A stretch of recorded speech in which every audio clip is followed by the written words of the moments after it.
Welcome to this Baja 4 collaborative worship service. Whenever you are joining us, wherever you are joining us from, you are welcome to bring your whole self here, now. We are the Baja 4, representing Unitarian Universalists across southeastern Arizona, and we worship together because we believe we are stronger together. We represent Borderlands Unitarian Universalist in Amado, Sky Island Unitarian Universalist Church in Sierra Vista, Mountain Vista Unitarian Universalist Congregation on the northwest side, and the Unitarian Universalist Church of Tucson on the east side. We acknowledge that this land was stolen from the Chiricahua Apache, the Pasquayaqui, O'odham, and Opata people who are the indigenous ancestors of this land and our neighbors today. Will you take a breath now in gratitude for all of the indigenous peoples who have stewarded this land and continue to do so today?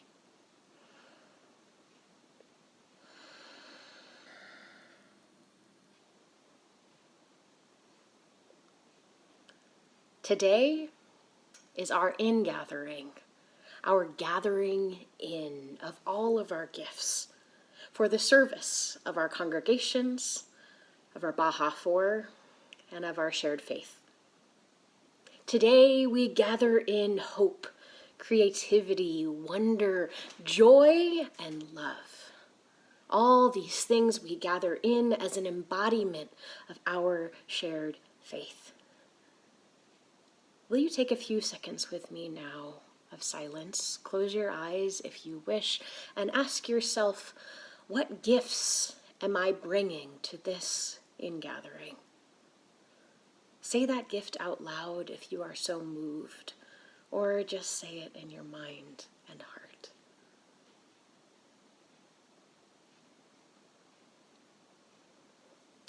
May these gifts be a blessing. And now that we have gathered in all of our gifts, come, let us worship together.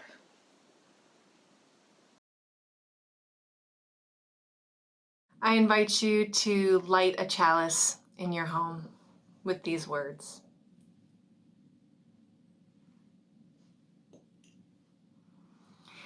Gather again and again and again. Why not? You are needed here. Come back when you leave, and come back when you thought you would never come back, and come back like after a long journey, knowing you have home here, no matter how long you've been gone, no matter how you left. Why not?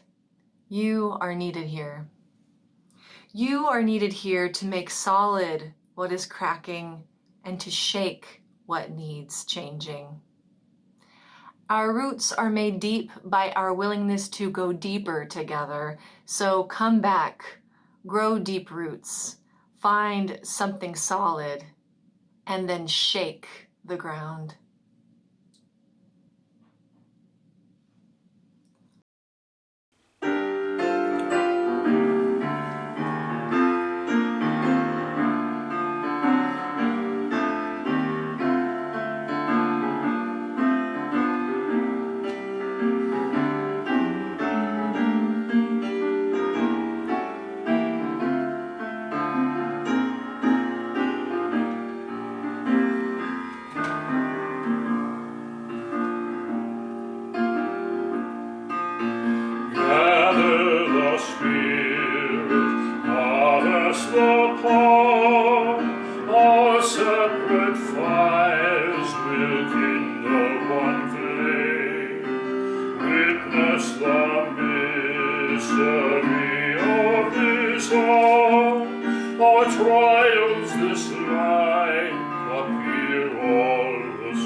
Celebrate once again.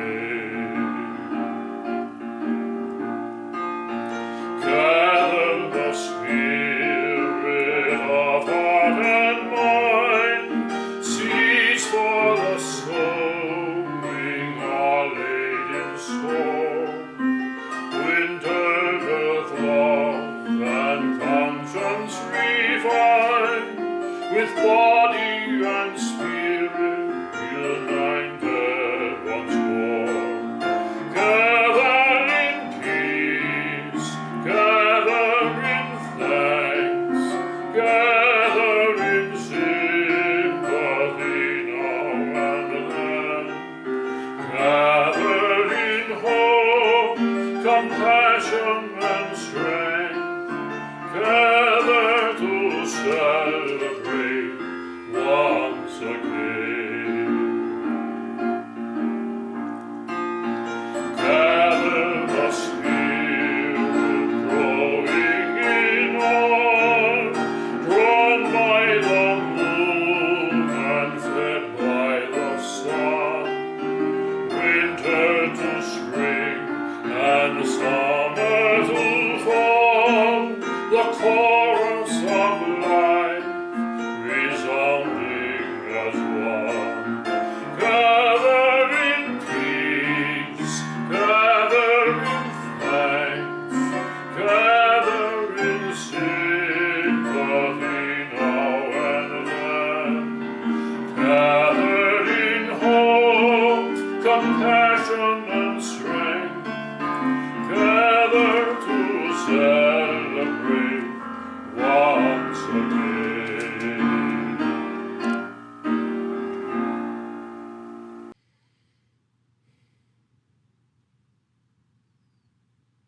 I've read that we perceive the present moment in 12-second increments. A trusty saddle, we ride out of time gone by and on into the unknown through the cycle of our lives in moments such as this. When aware and awake, 12 ticks of the clock, 1/5 of the round, it can sum up our sensations and expectations, our consciousness of now. And now, right now, we are caught up in a cyclone of a climate on the brink, a world in pandemic, politics out of control, economic recession impending, corporate greed never ending, and racial injustice and violence. These take hold of our lives and spin us about. And we can and we will be carried off into despair or desperately seeking distraction. And that's when 12 seconds last for eternity. But now, here, breathe with me for 12 seconds, just 12 seconds. In and out as your body requires, with awareness of the cyclone raging around us and the feelings that arise within your body.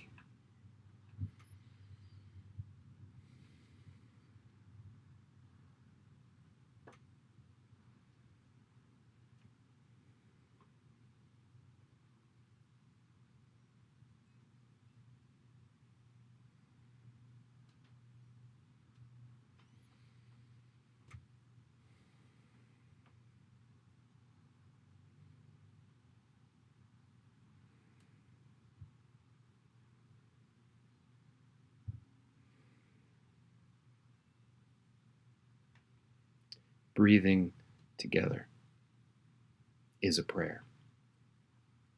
It is our recognition of now, our growing awareness of what is, and our waking up to how we embody the challenges and the changes swirling about us. It is our means of riding the current together, of recognizing the need for resilience and resistance, of self-care and communal compassion. And it is our joy to hold one another in 12 seconds of breathing through your ups and downs, feeling the presence of one another in the rise and the fall of our chests, of our world, of our lives. May this be so. as we choose it to be so together.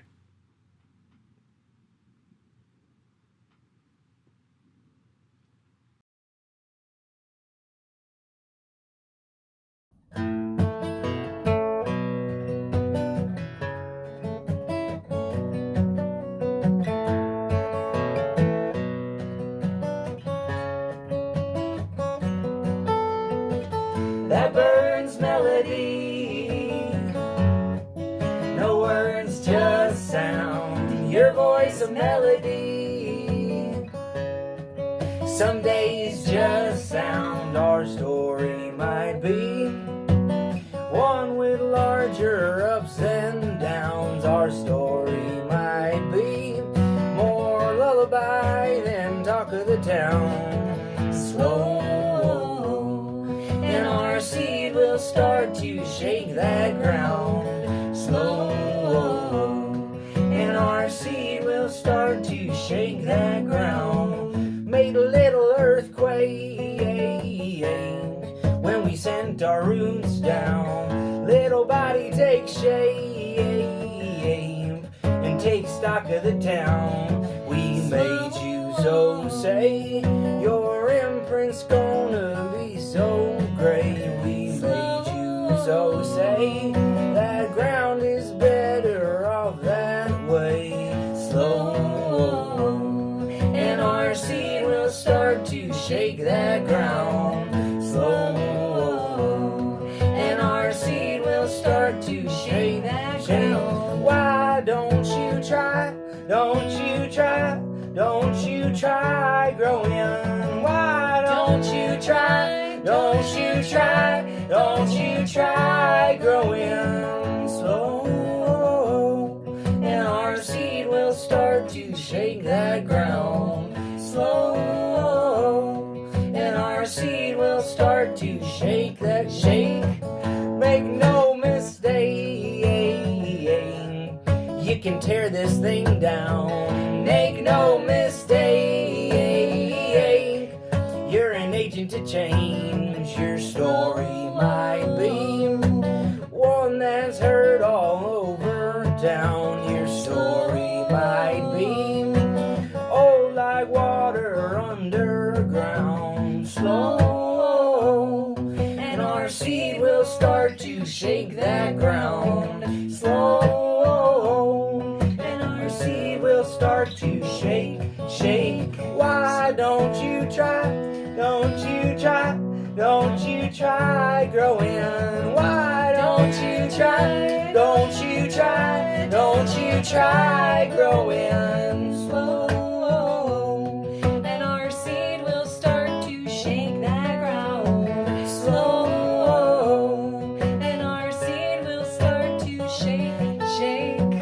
that bird's melody. And our seed will start There's no to words, shake that just ground. sound, your voice a melody. And our seed will start Some to days shake, just shake. sound Slow, and our seed will start to shake that ground. slow, And our seed will start to shake, shake, shake.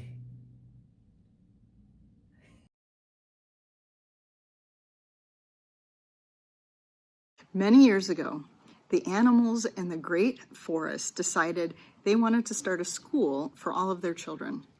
Until that time, it had been the parents' responsibility to teach the children the skills they needed to know. But they decided they wanted their children to learn from professional teachers, so they organized a school and hired staff. The administrators met and decided to provide a standardized educational curriculum to their animal students. To ensure the students were progressing satisfactorily, standardized tests were administered to all the students. And here's what happened. The ducks were excellent in swimming. In fact, the ducks were better than their teachers. But some of the ducks only made passing grades in flying, and all of them were terrible at running. Since they were slow in running, they had to stay after school for remedial running practice. And they had to drop swimming in order to practice running during their swimming class time.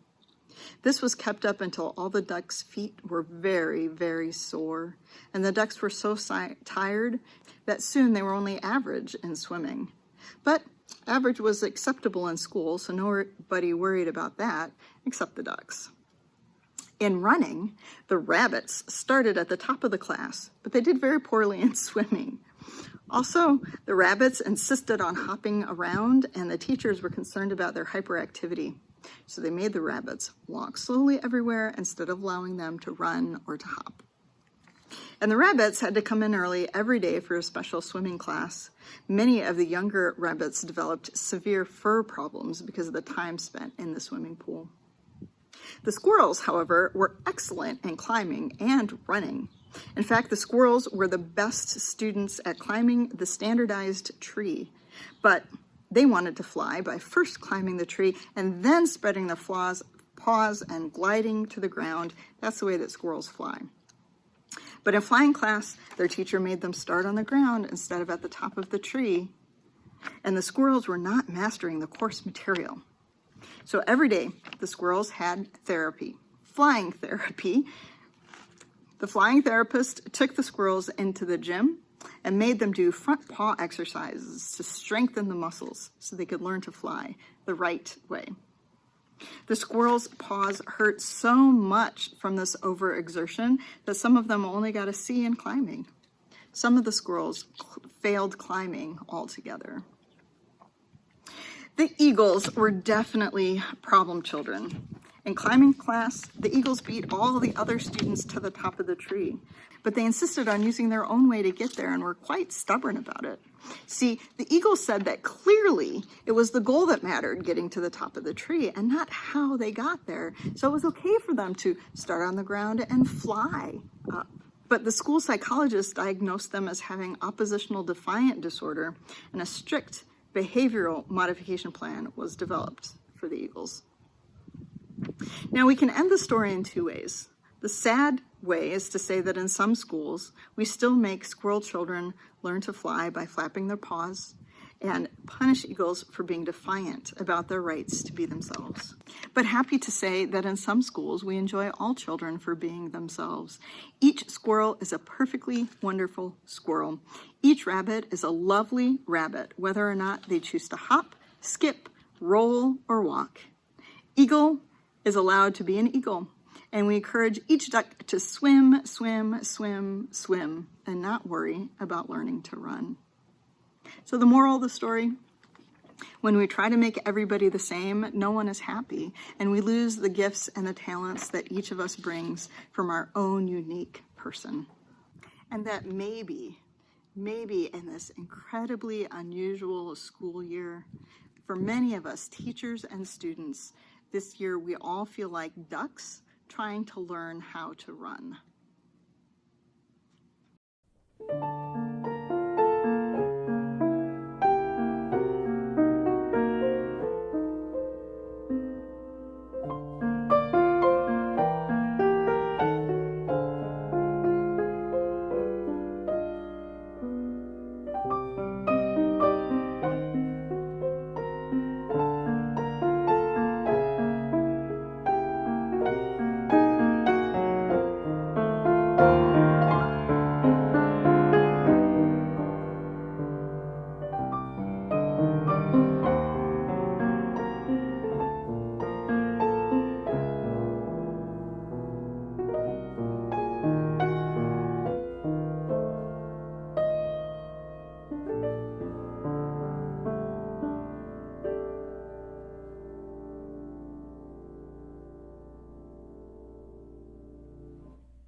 Hey, y'all!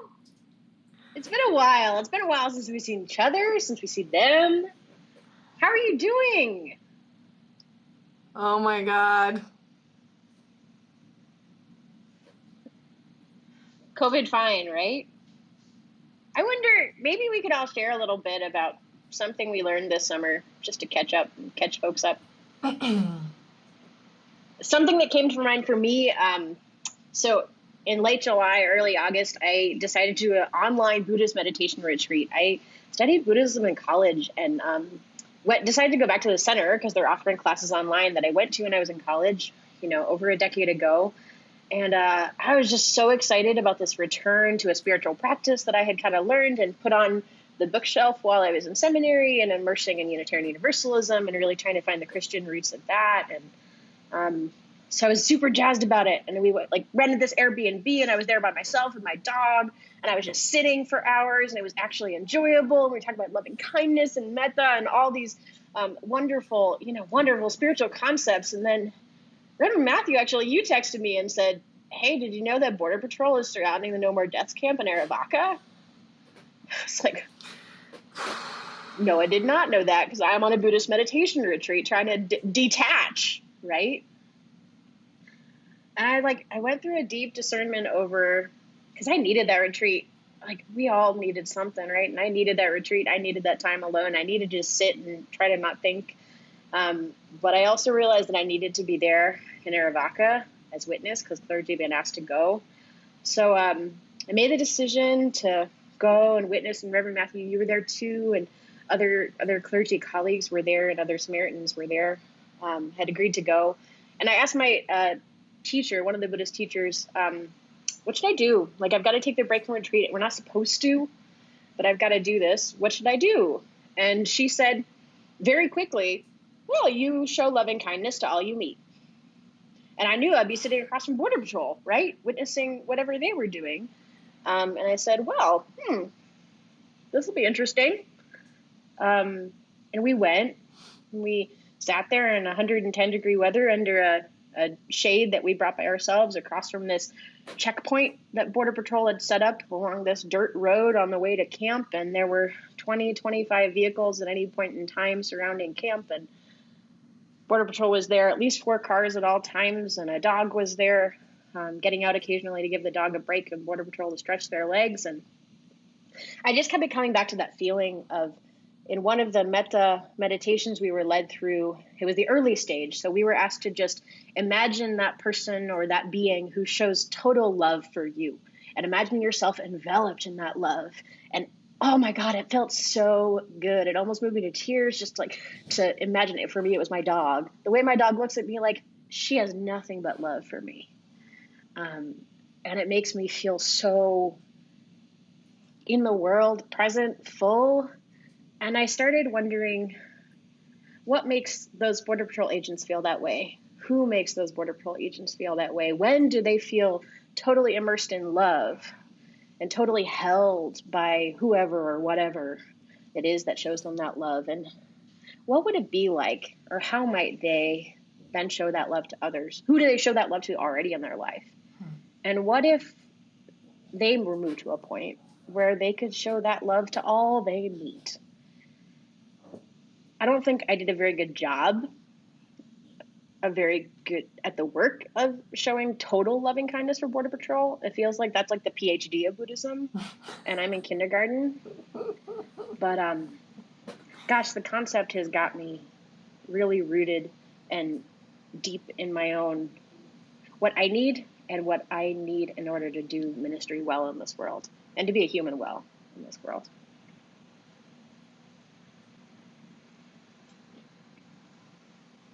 Well, I really needed you out there, so thank you for taking that step laterally and bringing your heart with you. I was really terrified by that dog with Border Patrol. When I got out of the vehicle and came around the edge, there were 4 or 5 agents, and then this dog, and my heart raced. And then I came around the corner of the vehicle, and there were you under that shade, kicking back and chilling with our interfaith colleagues. And my everything just slowed down. My heart rate dropped, and my anxiety disappeared, because you were just so at peace being out there. So thank you. Thank you for being there. I had a conversation with Reverend Bart from St. Mark's while we were out there, very much about the same thing. How can we express love? How can we express compassion for those agents? I mean, it wasn't abstract. You know, it was those people out there whose job at that moment was to intimidate and frighten the border crossers there at bird camp, and volunteers with No More Deaths. And I had just finished Valerie Carr's book, See No Stranger. And she talks about that there is a way, I guess I would say it, that there would be an interdependence in our loving, that when someone is oppressing another, if someone has a knee on the neck of another person, in that moment, it's not theirs to love, but it's to survive. It's someone else's work in that moment, and I to love, and I need that person, like I needed you out there, so that I could come back to a calm and centered place and love. And I guess that's what I'm learning. That's what I'm finding, is the interdependence and my dependence on the three of you to do this ministry today. You use so often, I feel, interpret our seventh principle as interconnection, not interdependence. And Is it? Hold on. I'm pretty sure that. What are you gonna do? Oh no! Have I been wrong all this time? Hold the phone. Pause the recording. Oh, okay, fine. Okay. Have you been wrong Now we're all gonna have this a race time? to find it. Okay. I'm gonna beat you I think to you're it. right. Oh yeah, definitely Right. interdependent. Oh, okay. Oh yeah, okay. Great. Thank you. Thank you all for checking chapter and verse. Shoot. I think for me, it's so much more interdependence than interconnection. It's our depth of relationship, a recognition that it's free-flowing in both directions. It's equitable. You have your gifts and you bring them and share them, and I bring mine and my limitations as well. So I'm just really extraordinarily grateful to the three of you, of course, to the staff, and to Jody, our editor. Always deserves a shout out. The interdependence that we share, I'm learning more about through the summer, now into the fall, so thank you. What about you, Tina? What did you learn? Well, for me, summer started mid-March when my boys never went back from spring break. And I have learned some amazing things. I've learned about people in my church being really good about interconnection as well as interdependence. When I'm worried about someone, I find them and they're actually calling 5 other people. I've been really impressed by how they've been reaching out and really doing the work at the church together. And I'm really grateful that we've had this many months, and we had one afternoon where my boys kind of went for each other's necks. Just one afternoon. And while I don't think as a parent I should lean on them constantly for emotional support, oh my goodness, have they been good emotional support. I kind of think of as we get older, we get a little deeper, we've lived through some things so that when a storm comes, the waves don't get so melodramatic. But in this case, everything was tossed upside down. I've never lived through this before, and so my kids have been calmer sometimes than I am. And, there's a lot of outtakes. It takes me a lot of time to video myself. Then there's a lot of swearing and maybe some yelling. And then they come upstairs and they hug me.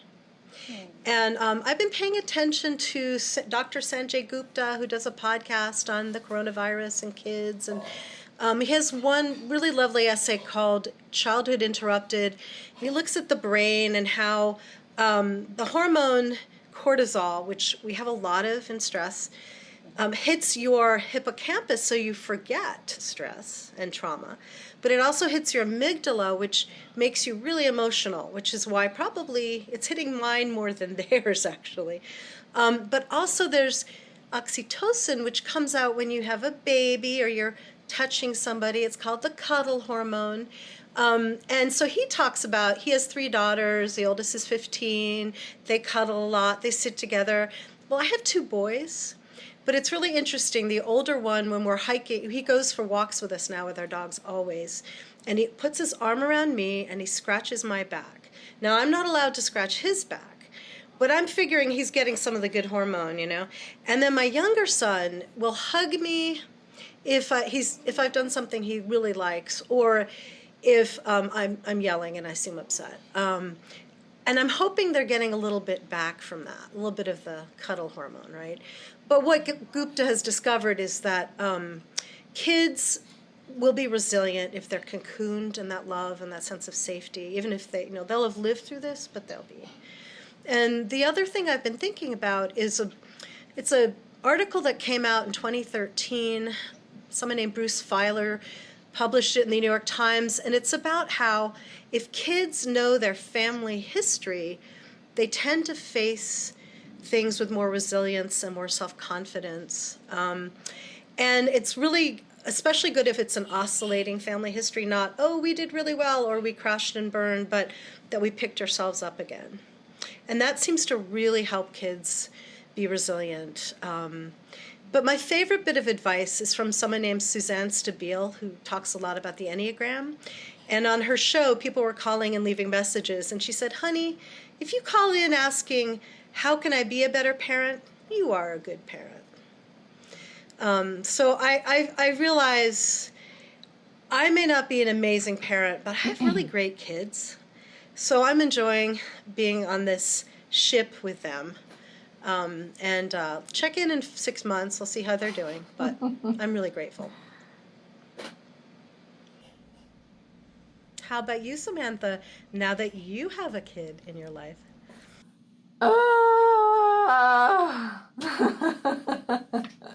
I'm back. I really, just being with you, I really missed you 3 and our work hangouts.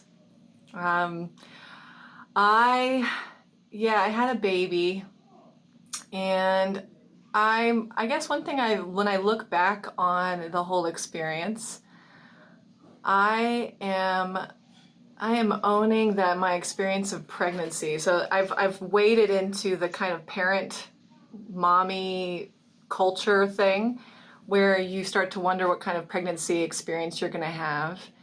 And I know that we each take different journeys, but I would look back on my pregnancy and say that I didn't necessarily find it a spiritual experience. I was mostly tired and hungry. And I remember many calls that we all had together where I would just have trays of food, entire melons that I was eating while we edited and talked and worked on things together.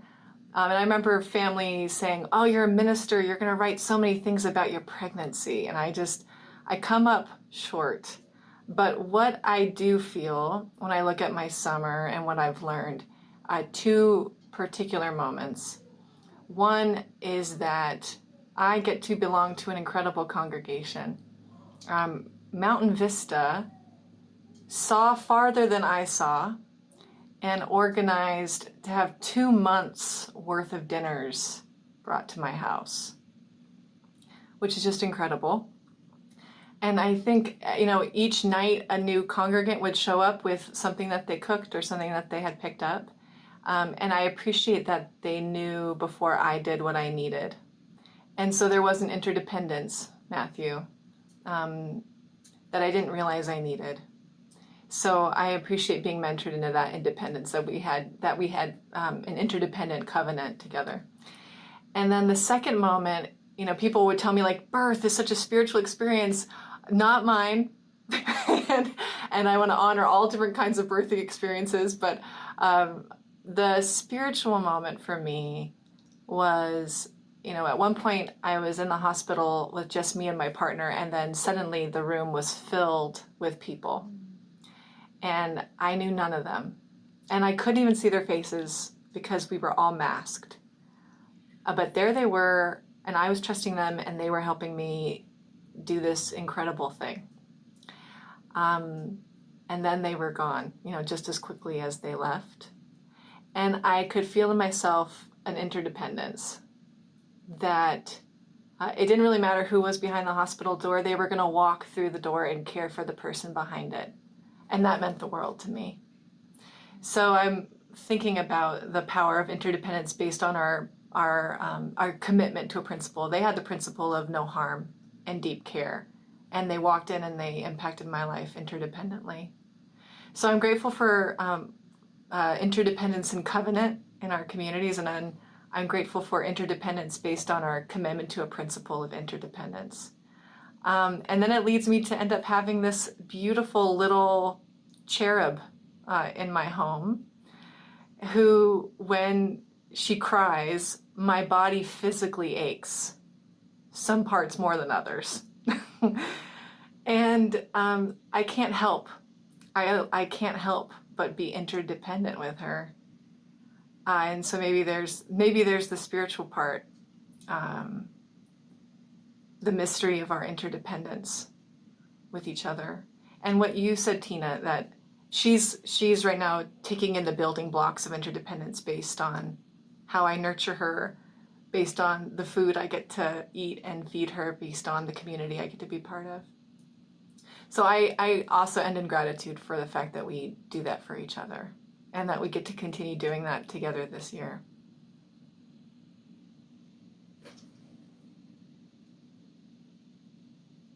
Keep your heart wide open,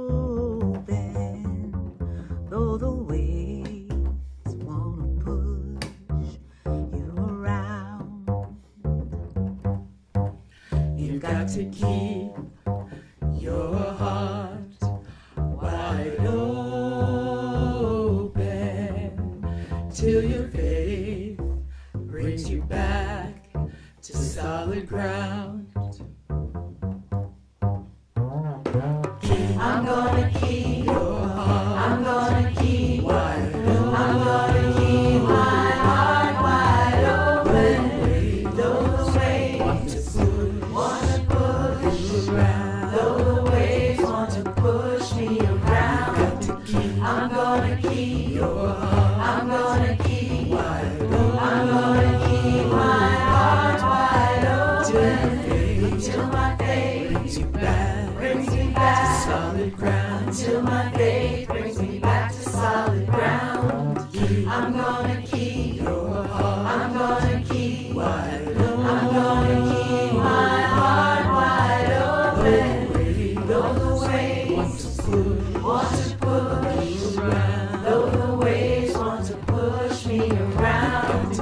I'm gonna keep your heart. I'm gonna keep wide open. I'm gonna keep my heart wide open till my faith brings me back to solid ground. Till my faith brings me back to solid ground.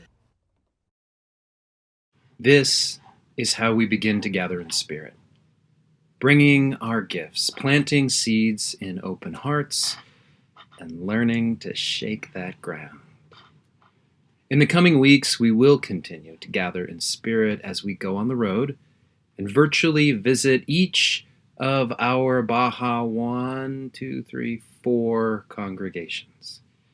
And as we do, we gather in a new spirit of the Baja 4, which might look a little different.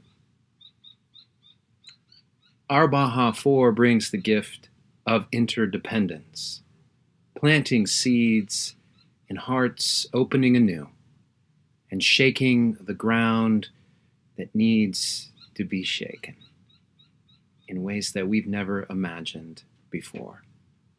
Our faith teaches us that we need one another mutually and lovingly. Let us live so boldly with gratitude.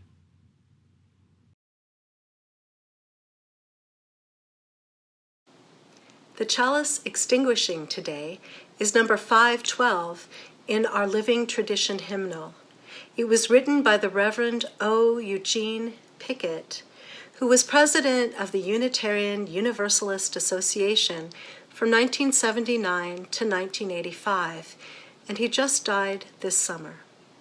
It's participatory, and after each paragraph, when I go like this, please say with me, "We give thanks this day." For the expanding grandeur of creation, worlds known and unknown, galaxies beyond galaxies, filling us with awe and challenging our imaginations. We give thanks this day. For this fragile planet Earth, its times and tides, its sunsets and seasons, we give thanks this day. For the joy of human life, its wonders and surprises, its hopes and achievements, we give thanks this day. For our human community, our common past and future hope, our oneness transcending all separation, our capacity to work for peace and justice in the midst of hostility and oppression, we give thanks this day. For high hopes and noble causes, for faith without fanaticism, for understanding of views not shared, we give thanks this day. For all who have labored and suffered for a fairer world, who have lived so that others might live in dignity and freedom, we give thanks this day. For human liberty and sacred rights, for opportunities to change and grow, to affirm and choose, we give thanks this day. We pray that we may live not by our fears, but by our hopes, not by our words, but by our deeds.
She was really good for that. She did so good. Wow. Oh my god.